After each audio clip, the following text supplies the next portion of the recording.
she does. And then the whole time this lady is sick, well, she's sick for a thick minute. They start eating out, they go to the beach, they start getting to know each other, whatever. And he's into her and she's into him. And so they kind of start forming a relationship. And then the lady gets better and she's like, oh, we're moving. Like, you are making a fool out of me. I've heard the whispers on the town, like, da da da da da. So she runs and tells her lover, like, oh no, like, she's taking me away, whatever. And he's like, we'll get married. So he marries her and takes her back to his home. And at this point, like, it's all beautiful and sweet and whatever. But as soon as they get back to his home is when things start getting weird. He has this creepy housekeeper who's always comparing her to his ex-wife and telling her, like, oh, did you know he used to brush his ex-wife's hair? And like, da da da da da, does he do that for you? And like, oh, she drove him crazy, like, da da da da da. She's just basically always telling her that he doesn't love her like he did his ex-wife, and he never talks about his ex-wife. So she doesn't have anything to go off of except for what this, like, wicked housekeeper is telling her. I'm trying to get this charger.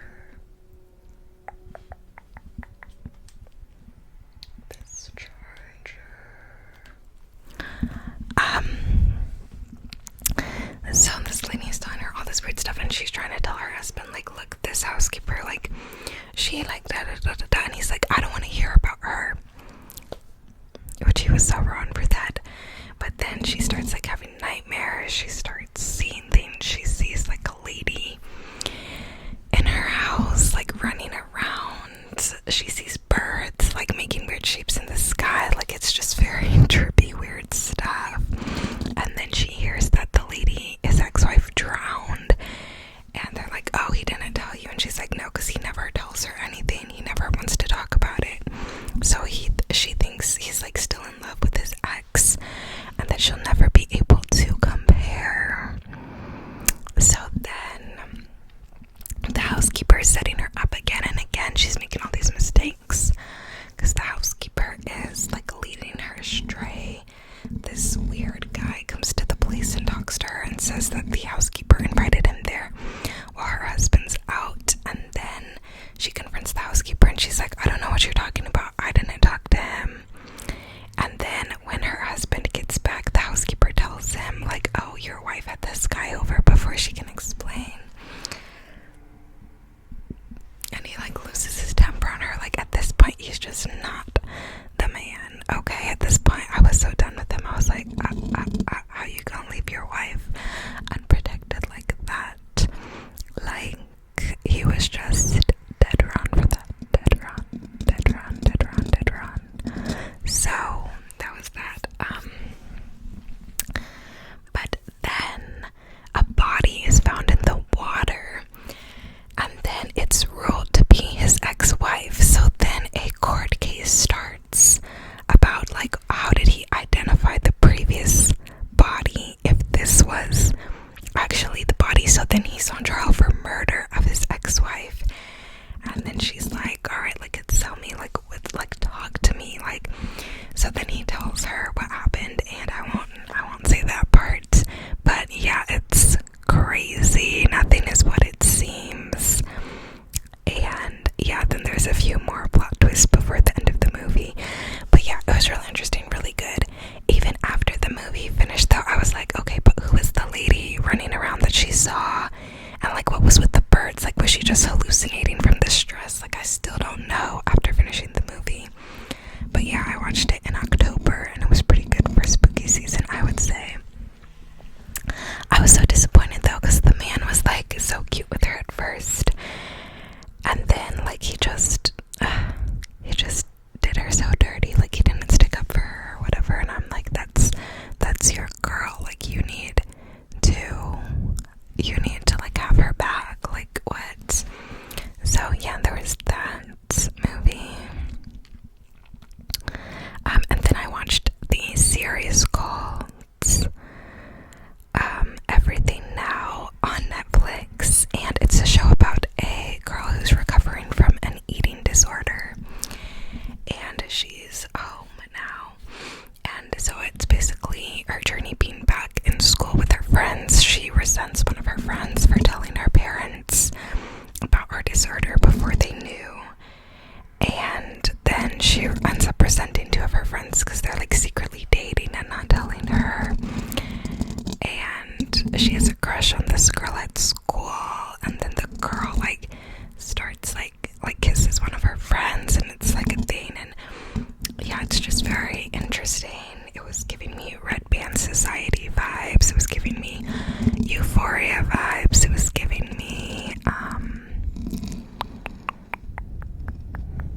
XY vibes. So it's just very interesting. Of course, tons of trigger warnings. Obviously, the main character, it revolves around the main character's eating disorder, but also there's a recovering from that, but also like not recovering at the same time, kind of, because she does relapse. And there's flashbacks of her in the facility that she was put in for it, and one of her friends from the facility actually passes, so obviously there's that too. And I felt like it was very like thought-provoking, like very like provocative in an interesting way. Like I thought when the episode when her past friend died, it was very interesting because she had a conversation with like her like counselor or whatever, and she said all that she could think was that they won because they didn't have to fight anymore, and she did. And I was like, wow.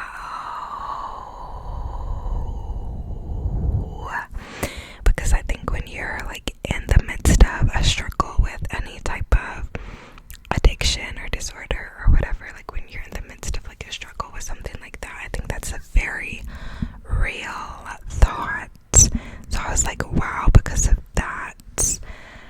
And then there was an episode that followed her brother, and I thought that was really good too, because she really wasn't like being a good sibling to her brother, because her eating disorder was like warping her view of everyone and everything. So her brother was like going through a lot, and she was being really jerky to him, like not seeing what he was going through. So I appreciated the episode that was focused on him, that showed like how things we experience affects others too. So I thought that was really a thought-provoking episode. And yeah, also one of the characters, I don't know, it seemed like they might be leading up to one of the characters coming out as Ace. I'm not sure, but I was kind of getting that, so that'll be interesting and cool if that's the case. It wasn't confirmed, but it was kind of sounding like that, so we'll see. And yeah, overall I thought it was a really good show and deserves more hype.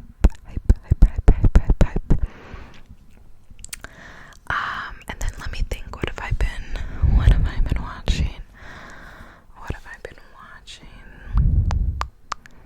Oh, I tried to watch the last After movie, After 5 or whatever, and it was so freaking boring. I kept like zoning out and doing something else, being on my phone, whatever. Like Tessa's not even in that movie in the present to the last like 8th of the movie, and I was like, what the heck, what did I watch 4 movies for? If we're not even gonna get Tessa like till the last 8th of the movie, he had a previous love interest introduced in this movie, and you see what he did to her in the past, and then it's like, dang, so he didn't just ruin Tessa's life, he was just out here ruining girls' lives left and right and not learning until Tessa, so that like pissed me off. And then there was this other random dude with tats who was basically just him in a different font who liked the other girl that was introduced, and I was just like, what the fuck is this? Like, this is not a 5th movie, this is not a closing movie. So I like kind of watched it, but like kind of didn't really pay attention.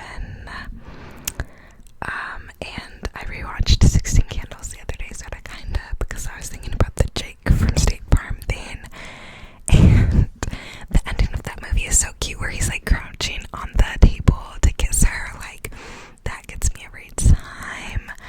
But yeah, and the geeky guys in that movie like remind me of like guys I know in real life. But obviously that movie was from a different time, and there's a lot of problematic things in the movie too, but parts of the movie are iconic, like the crouching birthday kiss, or the cars, wherein the cars move away and it's just his car left. But yeah, I was rewatching 13 Reasons Why a little bit the other day, which like I feel like you have to be in a good place to watch any of that show. And I watched it some like back in the day when I was not in a great place, and I feel like it just made me more sad. But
Also, I really want some dark romances to be turned into movie adaptations, like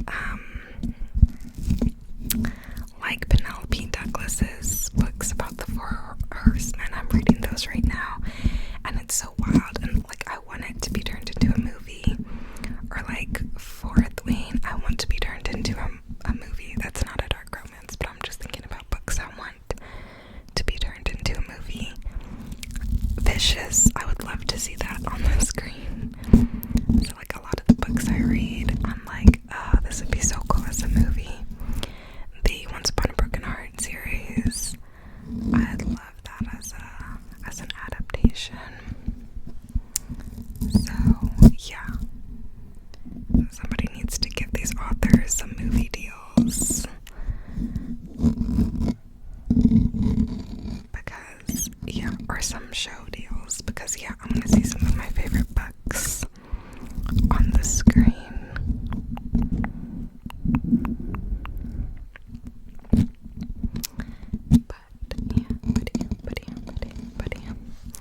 But I guess that'll